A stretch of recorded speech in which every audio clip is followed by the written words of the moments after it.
There is no disputing that there is much that has been lost in learning as so many students continue with a distance or at-home school model. The governor today addressed this and outlined his plan for helping students recover the learning that they have lost because of this pandemic. Since the beginning of the school year, we have done extensive interviews on this. We've focused on closing achievement gaps, the struggles for families, and the difficulties facing our teachers. From the governor to local school officials, we've talked about a lot. It has been a challenging year for everyone. And as the governor said today, the tensions over his executive orders among him and state lawmakers, well, those tensions haven't lessened. We continue on this incredibly important topic tonight to hear from representatives from different spectrums on this topic. Tonight, a man who leads private schools in Rochester, but first, the man who represents teachers and staff in Rochester's public schools. Dan Kuhlman is the president of the Rochester Education Association. Dan, after listening to the governor this afternoon, were you expecting to hear more specifics on in-person and distance learning? I thought there was going to be a little bit more on that, but I didn't realize the size and scope of the program that they were going to put forward. So, being that looked like their priority, I guess it stands to reason that kind of other things were off to the side for today, other than the vaccinations that they announced as well. And the vaccinations very much coming into play, as I was hoping to hear more about the rollout when it comes to teachers and staff within our schools, because that is where the concern really lies with the in-person versus distance learning. What are you hearing? Absolutely. Our membership, you know, I don't think it's any secret out there. They want to get back in the classroom, but it's so close for everybody to get vaccinated. We're there, we're on the cusp, and I think people are looking toward that, and it's like the last leg of a trip you're on. You want to go faster the closer you get to home, and I think that's where people are at right now, is they would like to get vaccinated and get moving.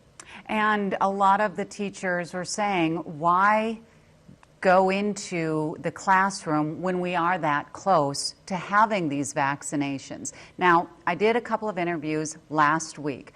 A woman who said parents want their kids in the classroom and it's time. And then hearing from a teacher in St. Paul on behalf of teachers who she's spoken to here in Rochester, saying, until we're vaccinated, why can't we just wait? And then, Dan, the social media finger pointing and the storm came. Do your job, teachers saying, you don't know what it's like. And it snowballed into this awful argument. And I wanted to get your take on that. I think we talked a little bit about it this summer when you and I talked, or this fall, that it's become such a political hot button. But I just look at it from the fact we all, and I mean all, whether you have children or don't have children, we're all suffering this, this fatigue, and it's hard. It is hard being a teacher, and it's hard being a parent who now has to figure out how to do their job and to help with that educational system. And it's putting a stress around the whole thing. And that's when you have these outbursts that come out, and you want the better angels to come out, but unfortunately that hasn't been the case lately. And like I said, many of our teachers are parents, so they're doing the dual role of having their kids at home, trying to make sure they're teaching them and teaching the kids that they have in their classroom. So they aren't immune to any of the issues, I think, that families in town are bringing forward. Do you believe, and from what you're hearing from teachers and staff within the education system, that Greater Minnesota is being addressed enough? Or a lot of times people feel like the metro area, whether it's business, whether we're talking about healthcare, whatever, that Greater Minnesota kind of gets left behind. Did you hear any of that today, or were you hearing that this is going to be funding, finance, and caring for all education, all teachers and staff across the state? It felt more, we've always, I've been doing education in Minnesota since '86, we've always had this pull between metro and outstate. But I really believe that Governor Walz, being from outstate, and the other people that he's got wrapped around with him, I think they understand that outstate need, and I think was brought forward today in their meeting. And so I believe that there's going to be more views as to how can outstate be taken care of as well as the immediate metro area. So I feel more comfortable with that. But it's like everything else, kind of the proof is in the pudding. Yeah, we'll see when we see, right?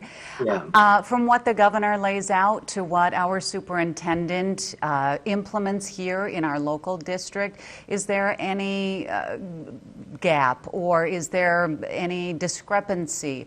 Or is what Superintendent Munoz doing going right along with the governor's plan as well?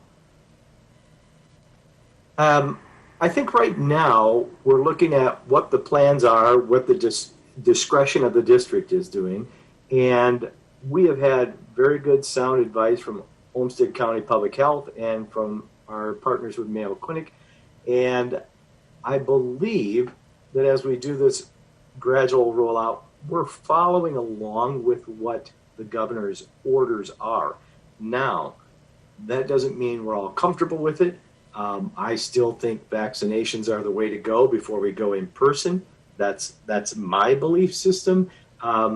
Because as we look and say, well, you can't be in a restaurant with more than 50% of the people, or we can't be here without this. We're putting teachers back in, and yep, our teachers are going to have a mask and they're going to have a face shield. Very important. But it's how much more mitigation can we do, and all of a sudden you're there. If we go in person, you're an elementary teacher and you're there with 30 kids in a room.